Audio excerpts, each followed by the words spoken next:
All right, everyone, welcome to this week's episode of Firepunk Fridays. I'm Lynn Miller, and this week I'm joined by Austin Doidge.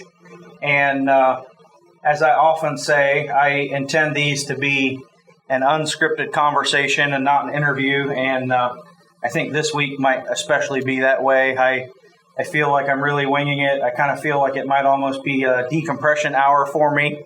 And, it's not been our favorite as of weeks. No. With everything that went down last week with Big Don passing. He'd been in a fight with cancer for quite a while. And, personally didn't really know Big Don super well, but I know, he was the voice of ODSS for a few years. And he was involved in motorsports for many years, super passionate about it. And for sure. Always did a really good job of, just bringing the energy to the mic. Mm-hmm. And the more I do this kind of stuff, the more I realize how not easy that is to do sometimes. It's very important. Just seeing the battle that he went through, I'm sure there's some relief in knowing that he's not struggling anymore, but yet I know death is always so final and it's never easy to deal with. So our thoughts and prayers are with his family. And then, the one we didn't see coming with Turbo Tom, like last week, it really, I don't know, I've never been around that before, and I don't ever want to be again. No.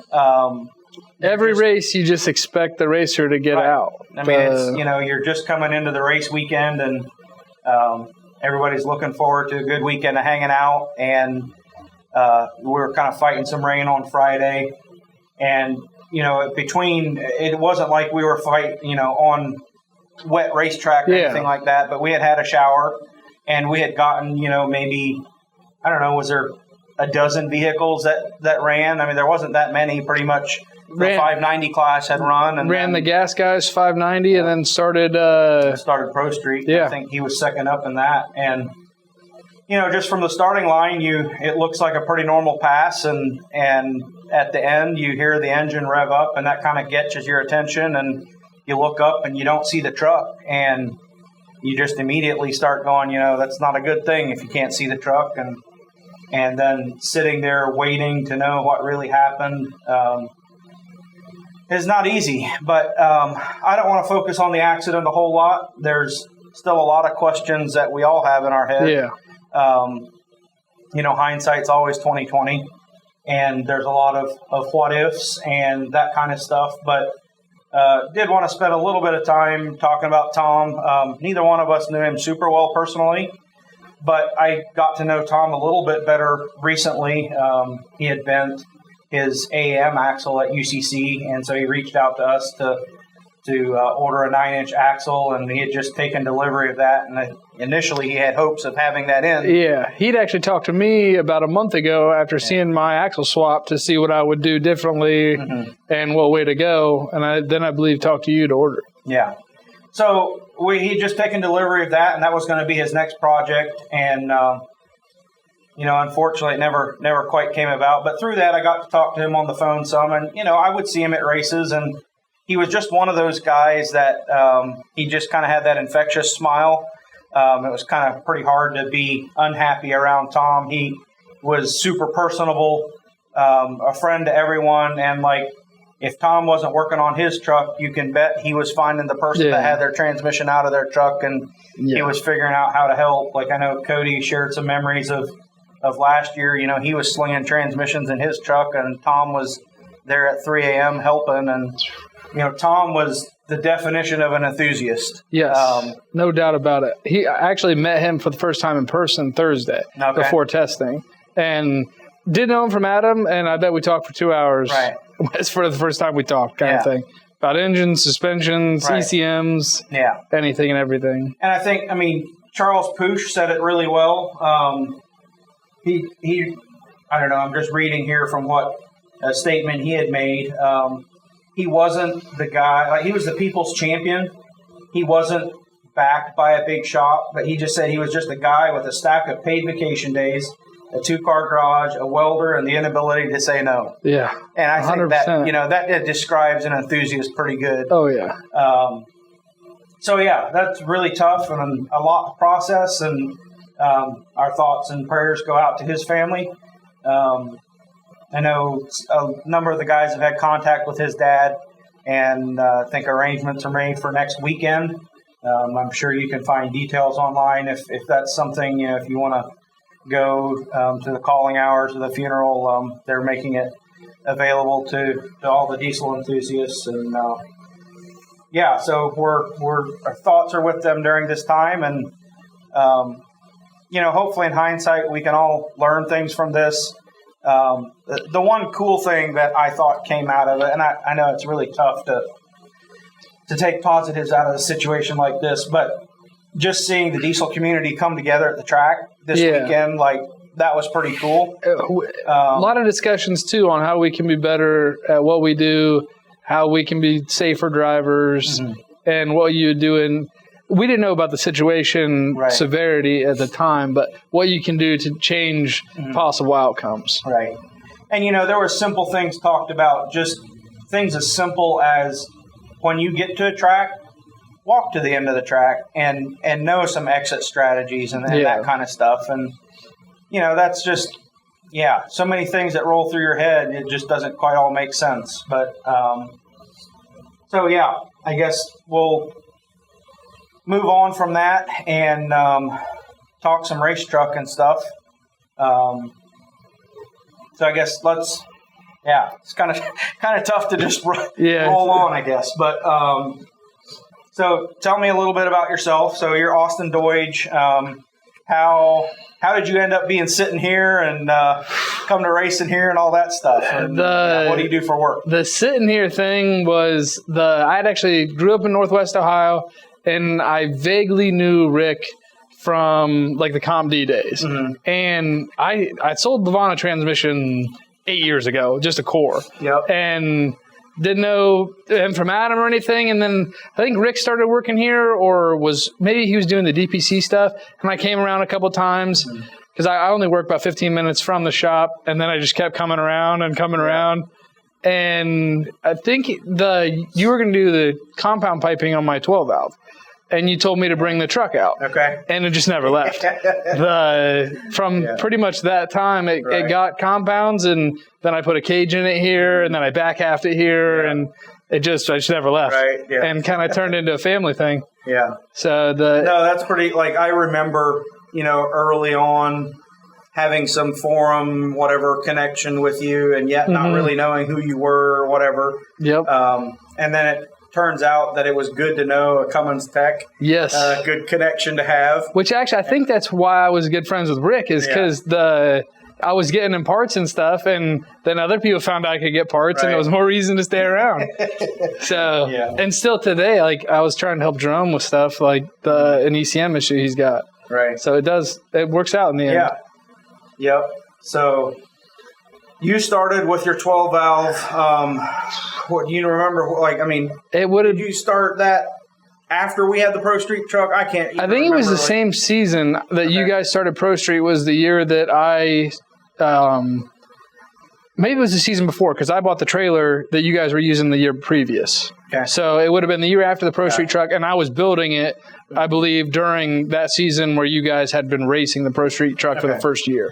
And it really was intended to be a dirt drag truck, and then that kind of came and went really fast around here. And the ODSS, I'd always wanted to race, and I'd bought a couple of trucks previous that just never really worked out, and this was perfect for it. So I just put a cage in it, and that's when I went 670 with just a normal 12 valve, like a stock rod, super budget, super blue collar engine. Yeah. I think it ended up making 440 horse on stock rods. Oh, wow. So, but it was a learning curve on everything I did, from suspensions, getting the engine right. I think I'd saved up parts for 4 years. Okay. Just to make that engine. I remember, it was a pretty slow process to get the truck together at first. And, there was times where we're he's just one of those guys that likes to work on his truck. We're not sure if he actually, I kind of honestly, I feel like Brandon falls in that category. Brandon enjoys the build more than he does the racing part of it. And,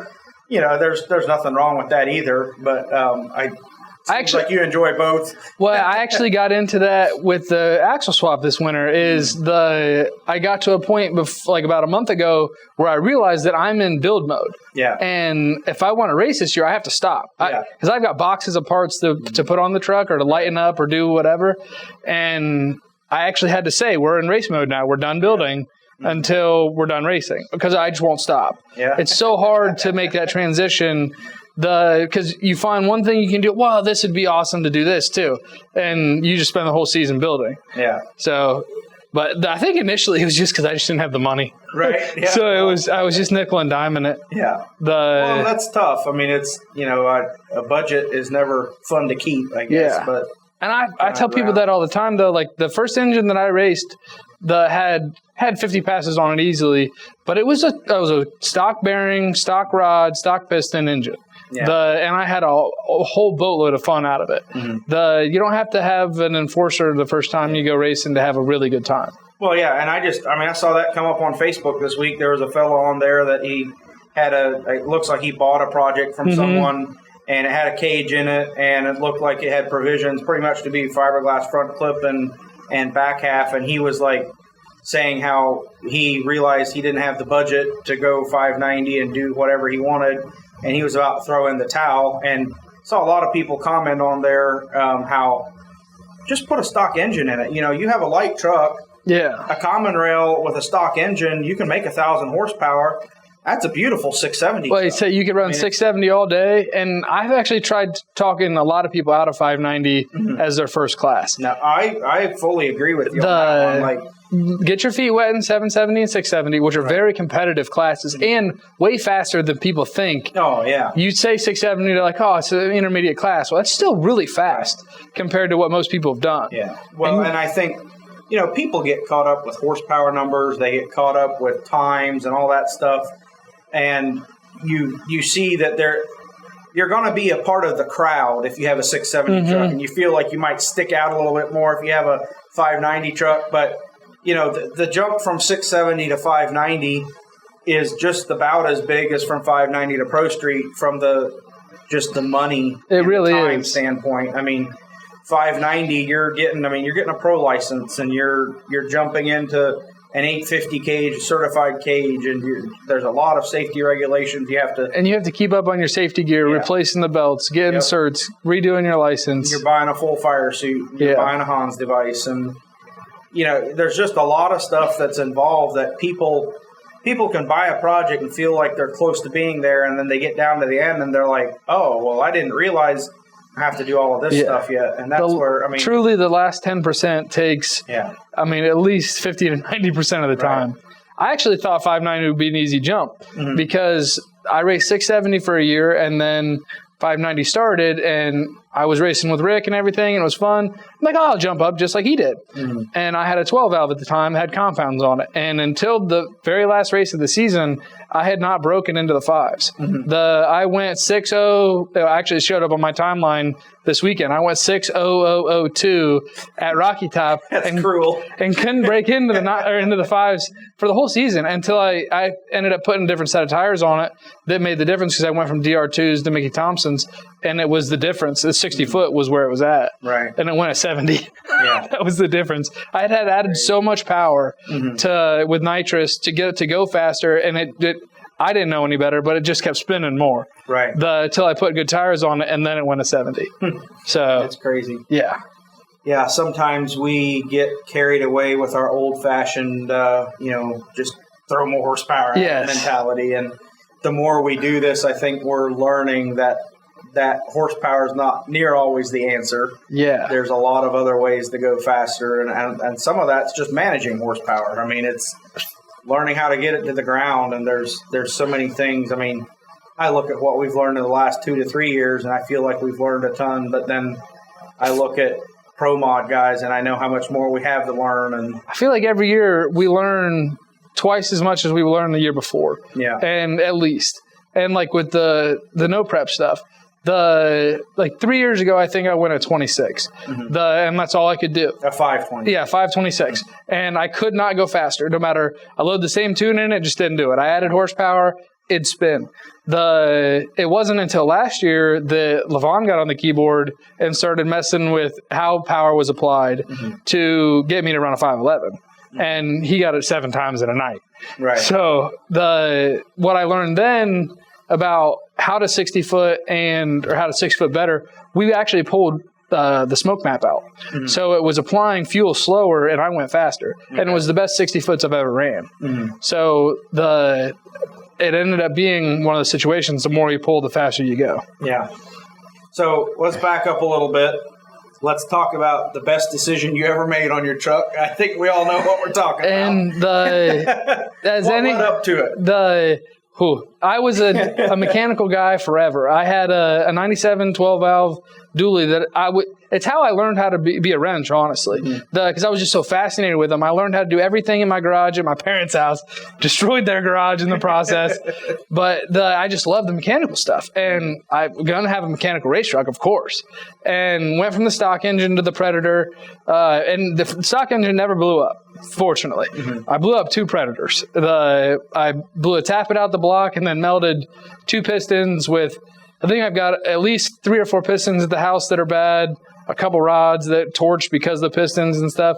But that comes from too much nitrous on a fuel rich yes, setup. And I think a combo of having too much nitrous and then it was always hot enough. I think I took the top ring out of it pretty quickly, and then I'd hit it with a lot of nitrous and it just melted the pistons. Yeah. So it was a combo of not knowing how to keep an engine alive and the downfall of running a very, very fuel rich system. But being around here, having a mechanical engine was like truly like a redheaded stepchild. Levon was always willing to help, but he was always willing to throw the jab in there too about putting a common rail in it. And him and Drew are actually the ones that talked me into putting the common rail in it 2 years ago when I blew it up in Florida. And it is the best thing I've ever done. Yeah. I love the mechanical stuff. It's a blast for like that 500 or 600 horsepower or whatever you choose. But you're going to leave it on that horsepower setting and just drive it or race it or do whatever. It's great. But wanting to go small tire race and 590 and maybe whatever, the adjustability takes so long. Right. And truly, innovation has fallen off in that market just because everyone has common rails now. Yeah. And the other thing on top of that is switching to the Bosch ECM. It's the most capable thing I've ever seen in my life. You can do anything with it. Right. It's what's made racing very enjoyable for me because I don't ever have to worry about it starting. I never have to worry about injector lines leaking or dumb stuff. And the beauty of the Bosch is it keeps your engine alive. I never over rev it. I never have EGT problems. Right. It just takes care of itself. Well, and it's the difference between you were doing a lot of wrenching and now you're to the point where, you're sitting there, you're analyzing data and you have a lot of tools at your fingertips. Yes.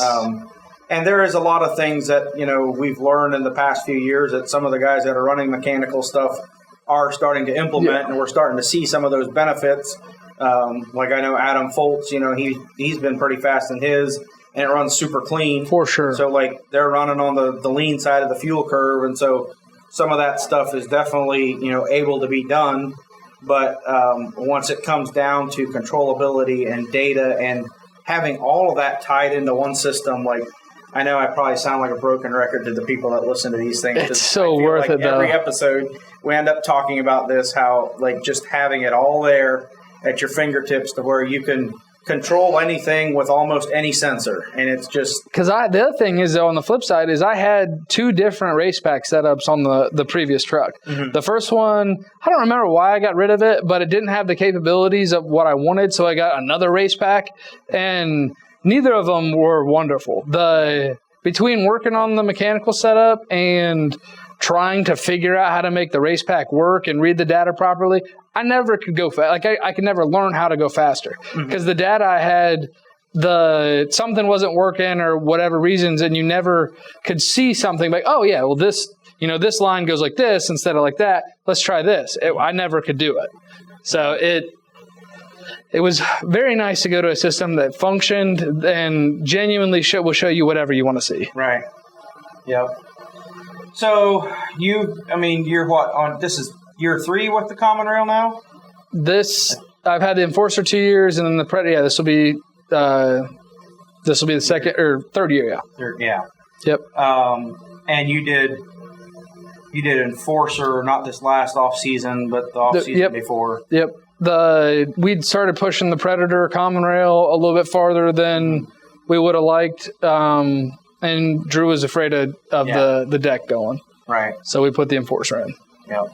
And you've been, what's your best ET? You said 511? 511, I think it's like 511.0 at 141 with like a 121 60 foot. Okay. I think. Yeah. So it was right on the edge of a teens. Right. And I think had I had more time that night, I think we could have went faster. Well, I think it comes back to the whole thing of we all have racing disease, and testing never is quite high enough on the priority list. For sure. I mean, we all want to, and we all try, but then jobs get in the way, and weather gets in the way, and one thing or another gets in the way. That's how that night was. I didn't have it because it was we usually run the no prep stuff outside of ODSS, and this was a prep night down at Edgewater. I didn't have a tune-up for it. That's one of the reasons why Levon came. I'm like, work your magic. I got to get the truck ready.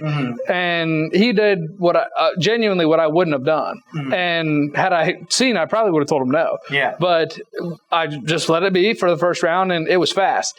And the thing is we had like 30-minute turnarounds at the track. So by the time he could look at the data and make a small change, we were ready to go up. Yeah. So we couldn't, like shift points and a couple other things needed adjusted. And had we tested on that setup, it could have been faster. Yeah. But never really got back to it. Yeah. So what are some of your goals for the truck? The biggest one right now is a 4-second pass. I want to bury the 48 record, but I really want a 4-second pass on a single 14 mil. Okay. So it's been 511. That was on 300 milligrams of fuel, and I'm pretty confident I've got at least 330 milligrams. It only starts falling off at the top end or getting close to max. I think it's like 90% or so at 6,000 RPM. So I think we got 330 milligrams to make that 4-second pass.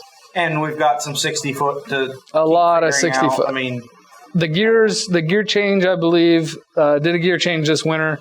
And it's much steeper because I don't like the first gear in the 48. I think you have to have so much power behind it. It's really hard to not make it like a light switch between having traction and not. So I think that with the changes I've made to the 60 foot and some testing, it can be into the teens pretty quickly.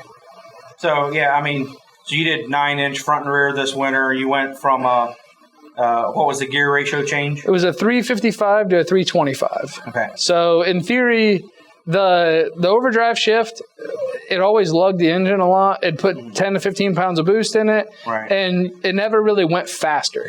And I think Levon said that with the Pro Street truck, where you'd see a little mile per hour, but you'd never gain ET. So on that side of things, I never have to use overdrive again. It's not hollowed out, but I could if I chose.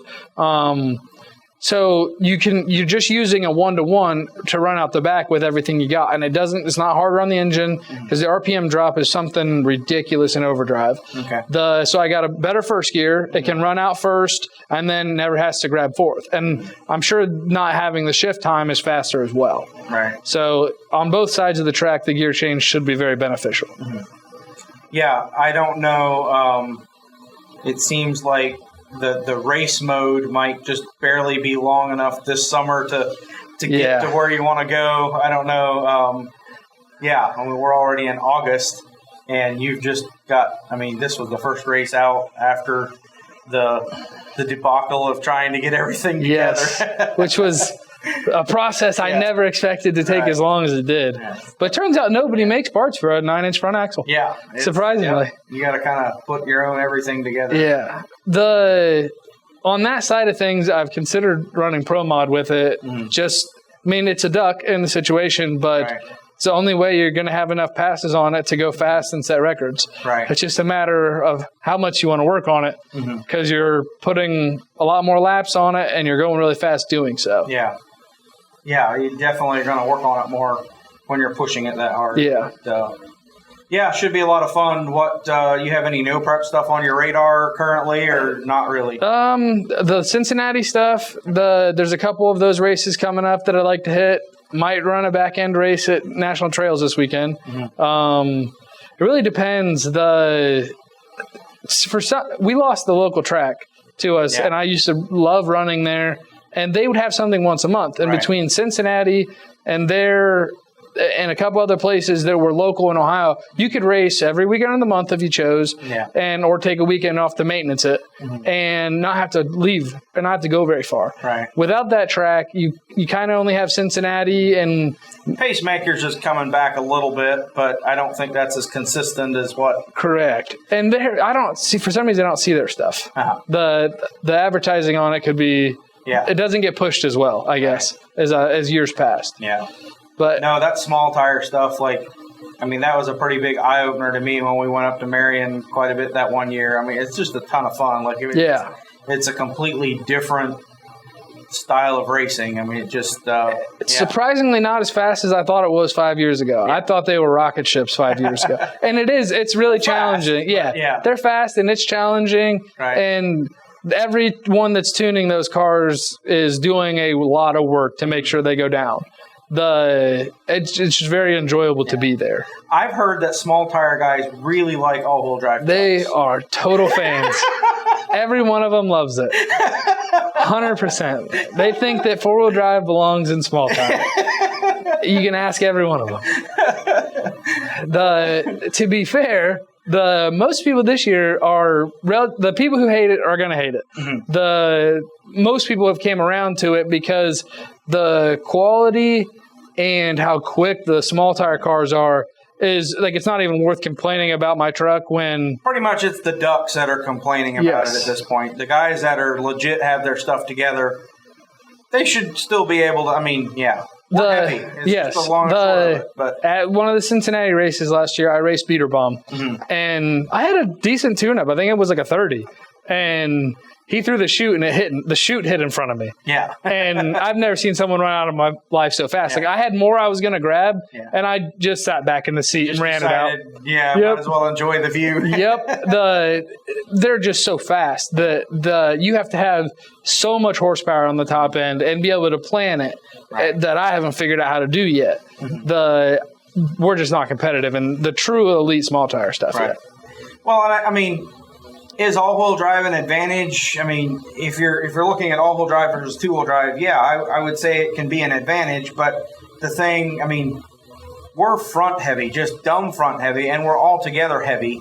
So the way our vehicles are set up, it's not that much of an advantage. If you built a purpose-built car that weighed 3,000 pounds or something for it, it'd be a little bit different than a diesel truck that's just cruising around. But it's really not that much of a thing because people don't do it, and aside from GTRs or something like that. The best, that's a amount of people who've are event coordinators and stuff that want to have all-wheel drives, but they want to do an all-wheel drive on small tire or just an all-wheel drive class. I'm there's really only two in the between here and Indiana, and other than that, there's maybe 3 or 4 that will run on no prep, and most of them. How many races have you won on small tire? Not a single one. And how many races do the GTRs usually win? To my knowledge, not very many. Right. So, I don't know. It's a whole lot of stink about a little bit of nothing, but I guess I kind of get it in a way. It feels oh, you've got an advantage. Why do I have to work so hard for? Trust me, we have our different things we have to work on. And I don't think people understood that when I came out. They just saw that I was attending a race for the first time and didn't realize how much knowledge and understanding went into the engine and the management system and everything to make it fast. But no, the thing I like about that is just the fact that, we're a diesel and we enjoy going to diesel races and stuff, but man, being able to jump in a class full of gas cars and at least having a chance, not necessarily, you can have a lot of fun without going to a race and knowing you're going to win, but I love being able to do both because I tell people that the diesel events are like a family. You go there looking for a great race, but you're also going to have a great time afterwards. You're going to have some great food, some great time chatting with people you only see a couple times a year. At the gas stuff, it's just about getting in and out and racing, going as fast as you can and going home. Mm-hmm. You do not get the environment or the experience at a gas race that you do at our stuff. I enjoy I never have deep enough pockets to really partake in the starting line activities, but the betting and everything that goes on the starting line of a small tire race is pretty entertaining to watch. Yes. And some of the wagers too, because it's all no time, so nobody knows what you ran. But there's been situations where if you can run certain mile per hour, people have bounties, and the mile per hour that they're getting these bounties for is ridiculous. But the betting that goes on the starting line too, some people don't even know you and they're taking you. Yeah. And it's kind of wild. Yeah, it's a good time. It feels good though when you pull up and everyone's got their hand in your lane. Their hand up with $1 on your side. Yep. For sure. $100 or whatever it is. Yeah. But, no doubt about that. Yeah, it's a lot of fun. So, yep. Yeah, I don't know. Anything else you want to talk about? Like, I'm kind of out of, I don't know. Don't have too much. Other than if you're ever building a race car, make it as light as possible. Yeah. I preach that here to everybody. Yeah. If you're building something, build it as light as possible. I saw you sniffing around on a Challenger that was for sale. Yeah. I want to do a two-wheel drive, but I don't think any of the chassis are built for what I want to do. So if I end up doing one, I think kind of learned that last year with having the Nova. But if I do something, I need to build it myself. Right. Well, and it's that whole other can of worms that you start opening with. You pretty much have to have a Turbo 400 at that point. And that's a pretty big chunk of money. And you're looking at, a beefy enough rear end and being able to get the gearing that you want. And just, I do think on a small tire, you could stay with a 9.5 gear for a little while. Yeah. But the transmission and the other thing is the building a car like that's not necessarily the problem. It's racing a car like that and keeping it on the track. Because you're going to spend everything you got building it. And then as soon as you break it, you're not going to be able to be out there for any more races. And that's the problem that a lot of people have is, you think you can afford it up front and you might get there, but you forget about what it's going to take. I mean, for sure. Well, getting it built is maybe half the battle. I actually tell people that's pretty accurate. The keeping it on track is equally as hard as building it. Yeah. Because, if you want to keep going fast in small tire, you need, a lot of the two-wheel drive guys are swapping tires every 15 passes. I swap every 30 because that four-wheel drive advantage. So, a lot of that stuff keeps adding up. And every time you're doing transmission services and engine services and fluids add up, fuel adds up. And keeping them on the track is actually pretty challenging sometimes. Yeah. Yep, it's, I don't know, it's definitely a lot of fun, but not easy on the pocketbook all the time. No. And, I'm very lucky that I have an extremely supporting wife. Yeah. And I said 1,000 times I couldn't race without you guys. Because I don't have my own shop. I'm a mechanic by trade. I'm very handy. I can do my own fab stuff, built my own axles, but if it wasn't for the roof over my head here, I would be in a lot of trouble.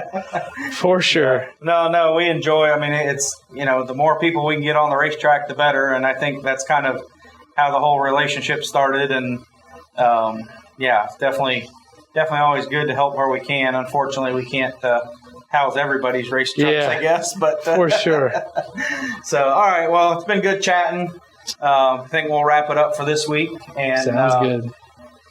Yeah, I hope you all enjoyed the conversation this week. I know it wasn't always the most enjoyable of topics, but I guess such is life, and we will see you guys next week.